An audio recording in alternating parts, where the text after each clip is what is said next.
The dead always come out of the house feet first.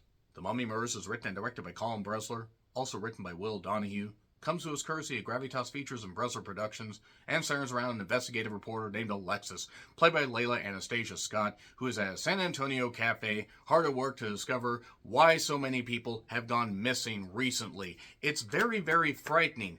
Everybody in town is obviously on edge, so goddamn on edge, that everybody at the cafe clearly is just vibing and just relaxing and just having fun. And as an investigative reporter, obviously, you have to dive into the seedy underbelly of a particular topic, and you have to get down deep, get into the guts, and just reach and grab the little bit of truth and hold it up like the glorious, glorious prize that you hope to get. So your name would be written in the stars, and everybody would see it every single night, and we would remember that Alexis broke this story. And Alexis wants to achieve that, but obviously, as an investigative reporter, in addition to all the research, you're not just going to get the details dropped into your lap so goddamn easily, but maybe she will. Maybe this is one of those rarities, one of those 1 in 10 million chances, because suddenly a stranger shows up, played by Jason Scarborough. He's unnamed at first. We find out later his name is Joe.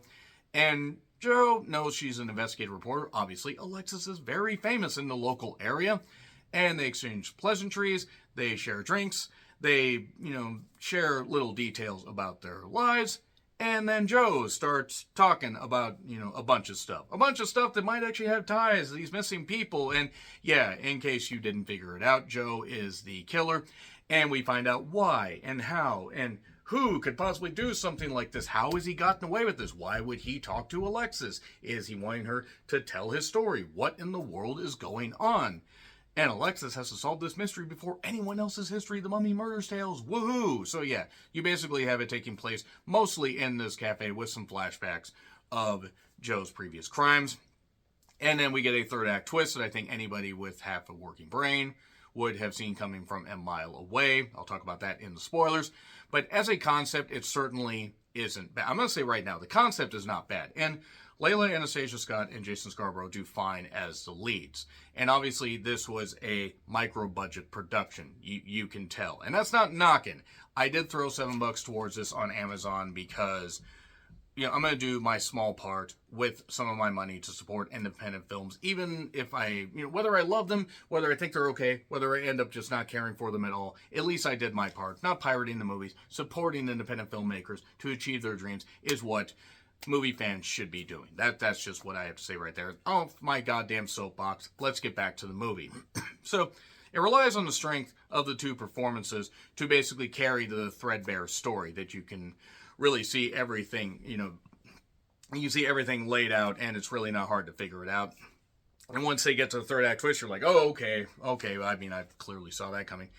Look, the two performances are fine. The concept is fine. The execution really isn't all that great. I mean, I'm sorry. I was pretty goddamn bored during this. It's a nice little idea, and that's really all I have to say right there. You do get a bit of an idea as to how a killer would think, which I guess is kind of a decent way of going about it, and given the low production costs of this, they did the best they could.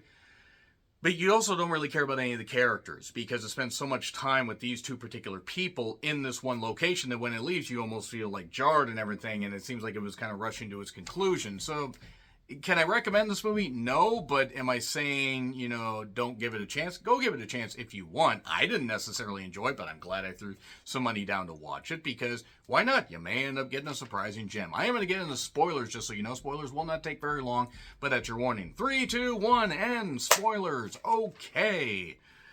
So, we see a woman killed while she has a semi-rave going on while she's doing laundry. She is seemingly picked off, even though we don't see the killer doing that. And then that's in 2018. I believe it was Halloween 2018. Not to be confused with the David Gordon Green Halloween 2018. It was the only good one of that trilogy. So then this guy playing a cop shows up and basically says, police department. He says it like a lot, and I'm like, oh god, this scene is endlessly padded. Basically, Joe turns his victims into living mummies. He embalms them while they're alive. He tells Alexis this, and he's telling Alexis these stories But I do have to say, that scene with the cop, like, no, that was not good. That was not... This movie's like 80... Like, about 80 minutes, I think, bell to bell. And, whew, it maybe had enough material for 40. I mean, I'll just say that.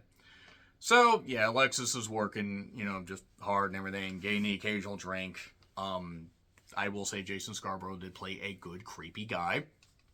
And then he tells, like, how his dad, how his dad was in his, in, like, earlier in his life. We see young Joe, and we see young adult Joe. Okay, they at least tried to tell a decent narrative here.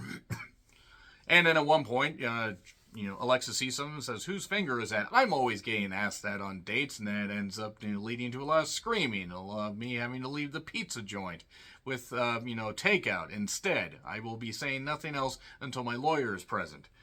And then, he kills and embalms people. He choked out one woman in a truck and seemed to get sexual satisfaction out of it. If you like seeing women being assaulted, you will certainly love this movie.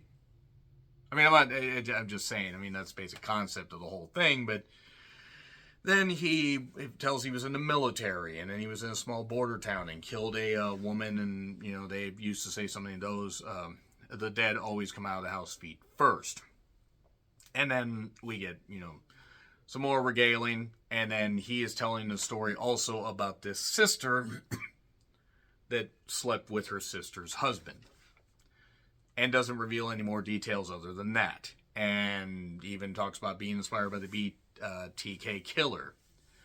And he talks about how this, this finger and everything in this victim, like whose finger is that? Oh no, this person's still very much alive.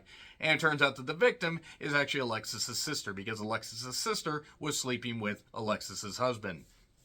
And she has a choice now.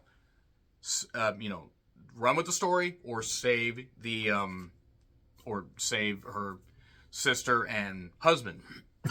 The thing is, though, he also happens to have a remote thing that will start the embalming process. Apparently, it works like a car alarm, and you can, just hit it from any amount of distance away. Bit weird that, but whatever. He, understands how to do embalming and all this stuff. He has a family funeral home. He's doing all this, and he's just bouncing around like crazy. And also, nobody in this cafe overheard that and said, "Hey, maybe we should do something about this. We should call the police." Nobody thought that. That was kind of my crazy thing about it. Anyway, so, yeah, basically, he ends up leaving. She ends up rushing home.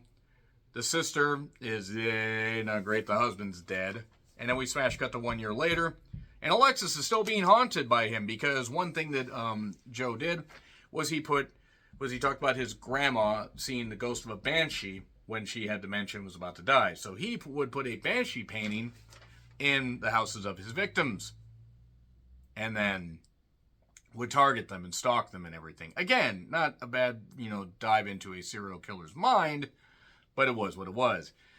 So yeah, then Alexis is still haunted, and hello, old friend, and they almost tried to do like a Silence of the Lambs-like thing. I'm having an old friend for dinner, except not quite that, and yeah, okay, so he's still killing, he's still doing whatever, and why? Why not? That's what killers do. Look, concept, fine, the two leads are fine, but as far as a movie, no, this gets an F, I'm sorry. It's just not good. Again, check it out, give it a shot, maybe you'll feel differently. So, yeah, F. Agree, disagree, what I said, like, share, subscribe, Twitter handle in the description. I'm John Rickland. I'll see you soon.